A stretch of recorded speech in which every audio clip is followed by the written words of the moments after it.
নমস্কাৰ, welcome to my channel get started. আজি আমি আকৌ কিছুমান অসমীয়া পেডাগজিৰ কুৱেশ্যন আলোচনা কৰিম, তো চাই থাকক।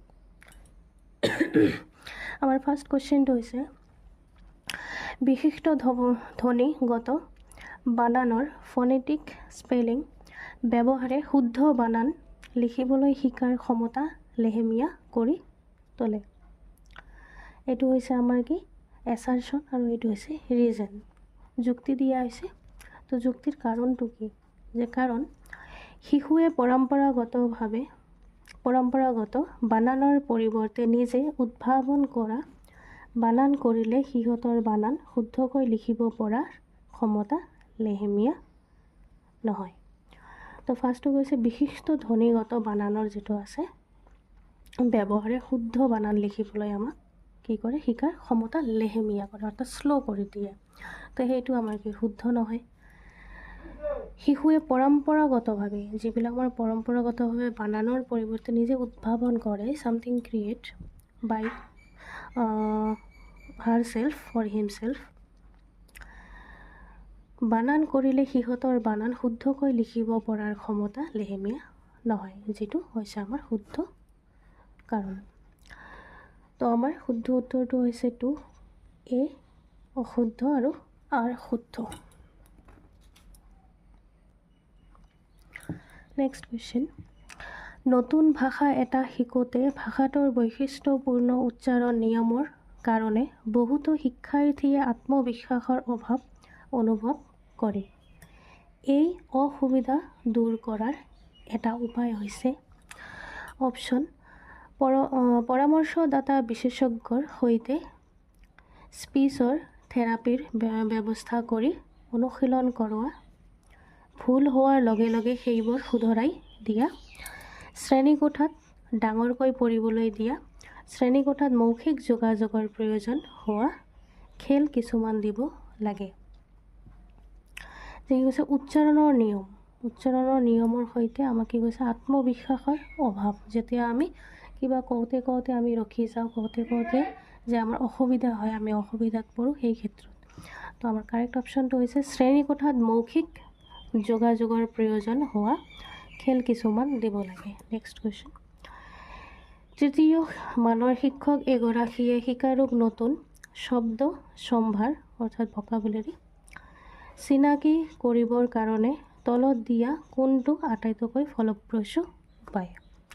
অপশ্যন যিবোৰ পৰিস্থিতিত শব্দবোৰ ব্যৱহৃত হয় সেইবোৰ ব্যাখ্যা কৰা, ব্লেকবৰ্ডত শব্দবোৰৰ অৰ্থ লিখি দি শিকাৰুক সেইবোৰ মুখস্থ কৰিবলৈ দিয়া, নতুন শব্দবোৰৰ বিপৰীত অৰ্থসূচক শব্দবোৰ কৈ সিহঁতৰ ভাষাত সেইবোৰ অৰ্থ কোৱা, শিক্ষকে শব্দবোৰ সংক্ষিপ্ত সংজ্ঞা দাঙি ধৰা।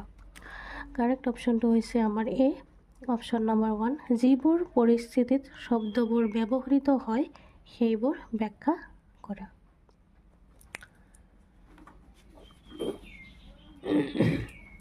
নেক্সট কুৱেশ্যন, ভাষা এটা শিকোৱাটো হৈছে উৎপাদন দক্ষতা আহৰণ প্ৰক্ৰিয়া, প্ৰডাক্ট স্কিল একুইজিশ্যন প্ৰচেছ। তো আমাৰ ভাষা যেতিয়া আহিব, আমি পাইছোঁ যে 4টা স্কিলছ, সেইটো ভাষাৰ স্কিল আমাৰ কি হ'ব, সেইটো স্কিল হ'ব, দক্ষতা। নেক্সট কুৱেশ্যন, পঠনৰ ধৰণক পাঠকে কি কৰা উচিত তলত দিয়া স্তম্ভ দুটা মিলাই উত্তৰ কৰা। প্ৰথমটো দিয়া আছে পঠনৰ ধৰণ, তাৰপিছত দিয়া আছে পঢ়ুৱৈয়ে অনুমানকৰণ, তত্ত্বভিত্তিক অনুমিতি বা সিদ্ধান্তৰ মনোভাৱ, প্ৰসংগৰ পৰা অৰ্থৰ উদ্ধাৰ, বিস্তৃত বা পুংখানুপুংখ পঠন, পাঠ চিনাক্তকৰণ।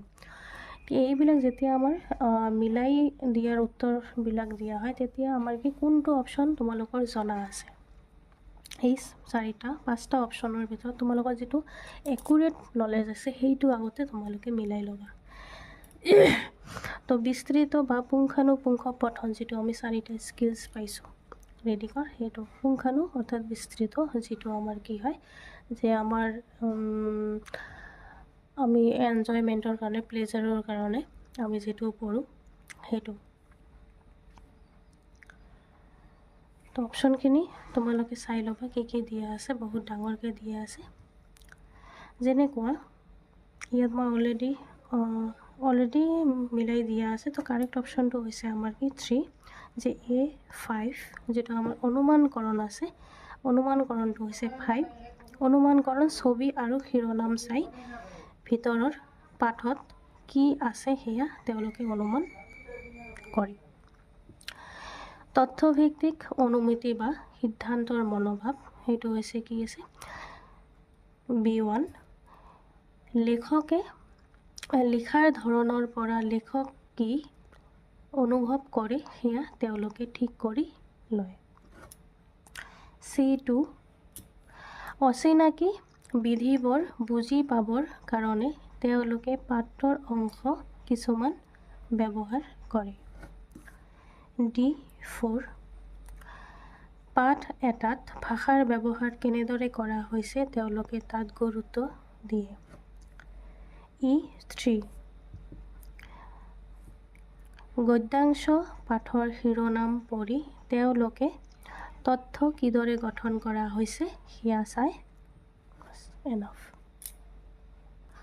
নেক্সট কুৱেশ্যন, মই ব্যৱহাৰ কৰা ভাষাটো যাতে শুদ্ধ হয় সেয়া নিশ্চিত কৰাত মই গুৰুত্ব দিওঁ।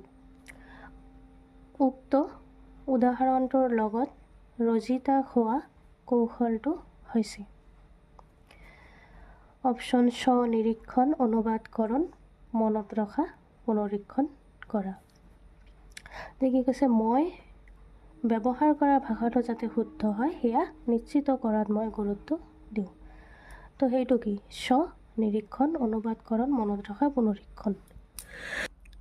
সঠিক উত্তৰটো হৈছে স্ব-নিৰীক্ষণ। কাৰণ মই যেতিয়া কিবা এটা ভাষা ব্যৱহাৰ কৰিম মই নিজে চেষ্টা কৰিম যে সেইটো যাতে ভুল নহয়। তো এইটো কি স্ব-নিৰীক্ষণ। দ্বিতীয় মানৰ ছাত্ৰ ছাত্ৰীয়ে এই মোৰ 2 বাহু 2 ভৰি মোৰ শিশু পদ্যটো গাইছে আৰু গোৱাৰ লগে লগে পদ্যটোত উল্লেখ কৰা ধৰণে অংগ প্ৰত্যংগবোৰ শুদ্ধকৈ স্পৰ্শ কৰা হৈছে। এই ক্ষেত্ৰত শিক্ষকে কোন পদ্ধতিৰ ব্যৱহাৰ কৰি এনে ধৰণে শিকাইছে?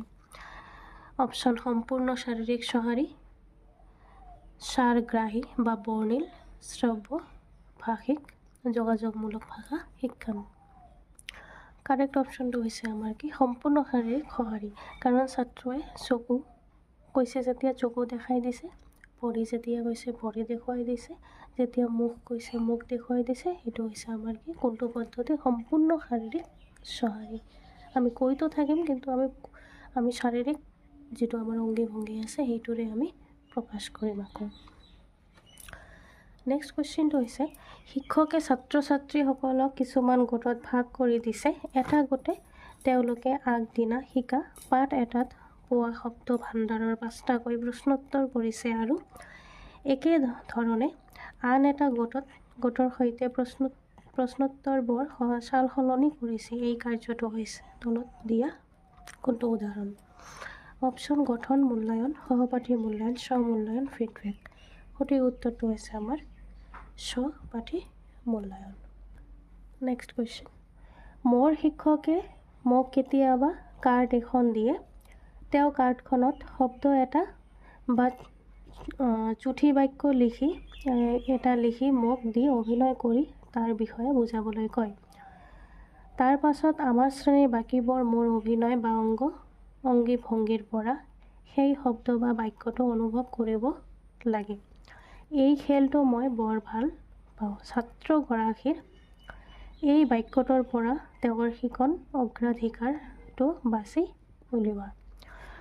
তো অপশ্যন দিয়া আছে কাৰ্ড এখন দেখি মুখস্থ কৰিলে মই ভাষা ভালকৈ মনত ৰাখিব পাৰোঁ।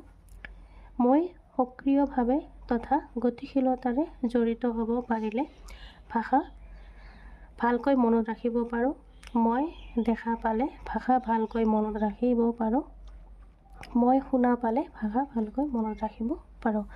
কাৰেক্ট অপশ্যন এই সক্ৰিয়ভাৱে তথা গতিশীলতাৰে জড়িত হ'ব পাৰিলে ভাষা ভালকৈ মনত ৰাখিব পাৰোঁ। নেক্সট কুৱেশ্যন, উক্তি আৰু যুক্তি দিয়া আছে এছাৰশ্যন আৰু ৰিজন। এছাৰশ্যন দি আছে বিদ্যালয়লৈ অহা সকলো শিশুৱেই বয়স অনুযায়ী পটু ভাষা ব্যৱহাৰকাৰী। কথাটোতো শুদ্ধ যে বিদ্যালয়লৈ অহা সকলো শিশুৱে বয়স অনুযায়ী পটু ভাষা ব্যৱহাৰকাৰী, কাৰণ স্কুললৈ অহাৰ আগতে বা যেতিয়া আহে বা স্কুলত পঢ়ি থাকে তেতিয়া কি হয়, শিশুটোৱে কিন্তু বয়স হিচাপে তাৰ যিখিনি বয়স সেই হিচাপে কিন্তু তেওঁলোকে কি পটু হয় ভাষা ব্যৱহাৰ, ক'ত কেতিয়া কি ভাষা ব্যৱহাৰ কৰিব লাগিব, কি ৱাৰ্ড প্ৰয়োগ কৰিব লাগিব সেইটো যুক্তি কাৰণ দিছে কিয় যে ভাষা আৰু সংস্কৃতিৰ বৈচিত্ৰ্য বা বিবিধতাৰ বাবে শিশুবোৰে নিজৰ পটুতা প্ৰদৰ্শন কৰিবলৈ সক্ষম নহয়।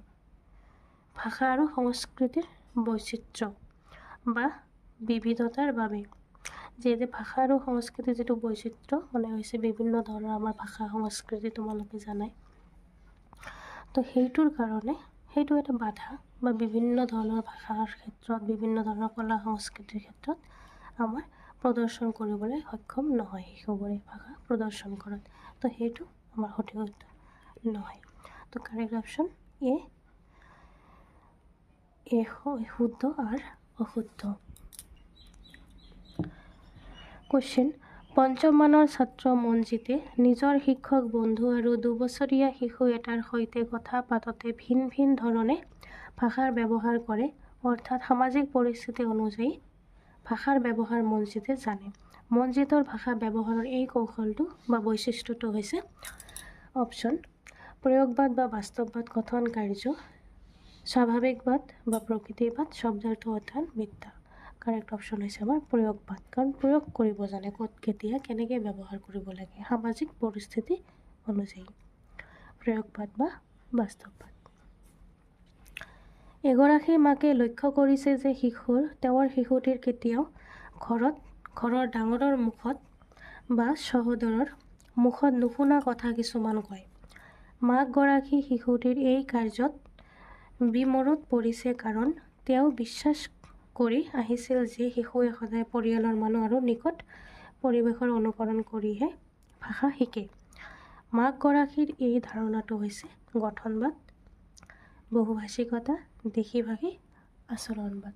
তো সঠিক উত্তৰ হৈছে আমাৰ কি আচৰণবাদ।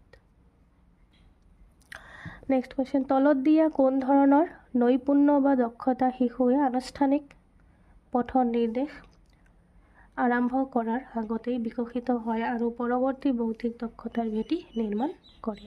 অপশ্যন উদ্গমী গুণ বা ধৰ্মী, উদ্গমী সাক্ষৰতা, উদ্গমী সমাধান, উদ্গমী পাঠ্যক্ৰম। উদ্গমীৰ ইংৰাজীটো হৈছে লিটাৰেচি, সাক্ষৰতা, ইমাৰ্জেণ্ট লিটাৰেচি। নেক্সট কুৱেশ্যন এগৰাকী আইতাকে সৰু ল'ৰা ছোৱালীৰ কিতাপৰ পৰা সাধু পঢ়ি শুনাই ভাল পায় আৰু এনেদৰে তেওঁ শিশুহঁতক কিতাপৰ সৈতে আৰু নতুন চিন্তাৰ সৈতে পৰিচয় কৰোৱায়। ল'ৰা ছোৱালীবোৰে এই প্ৰক্ৰিয়াত খুব সক্ৰিয়ভাৱে জড়িত হৈ পৰে। আইতাকগৰাকীৰ এই কৌশলটো হৈছে অপশ্যন বচনমূলক পঠন, যিটো ভাৰ্বেল ৰিডিং বুলি কয়, ডাঙৰকৈ শব্দ কৰি কৰা পঠন, আদৰ্শ পঠন, অংশীদাৰী বা সমিলমিল পঠন। কাৰেক্ট অপশ্যনটো হৈছে আমাৰ বচনমূলক পঠন। লাষ্ট কুৱেশ্যন পঠন শিকাবৰ কাৰণে বৰ্ণ আৰু ধ্বনিৰ দৰে প্ৰাৰম্ভিক বা মৌলিক বিষয়ৰ আৰম্ভ কৰা এক শিকনৰ অধিগম বা পদ্ধতি এপ্ৰ'চটো কি বুলি জনা যায়, য'ত শিশুক ধ্বনি লগাই লগাই শব্দ গঠন কৰিবলৈ দিয়া হয়। অপশ্যন সামগ্ৰিক ভাষা পদ্ধতি, গঠনাত্মক পদ্ধতি, অধোমুখী বা নিম্নগামী পদ্ধতি, ঊৰ্ধ্বমুখী পদ্ধতি।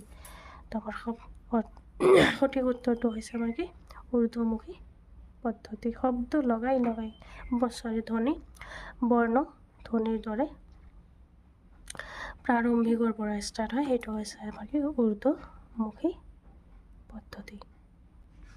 থেংক ইউ ভিডিঅ'টো চোৱাৰ বাবে। ভাল লাগিলে নিশ্চয় কমেণ্ট কৰাব আৰু কিবা যদি অসুবিধা ফিল কৰে সেইটোও জনাব, কাৰণ আপোনালোকৰ কুৱেশ্যন আপোনালোকৰ অসুবিধাটো আমাৰ দূৰ কৰাৰ দায়িত্ব। Thank U.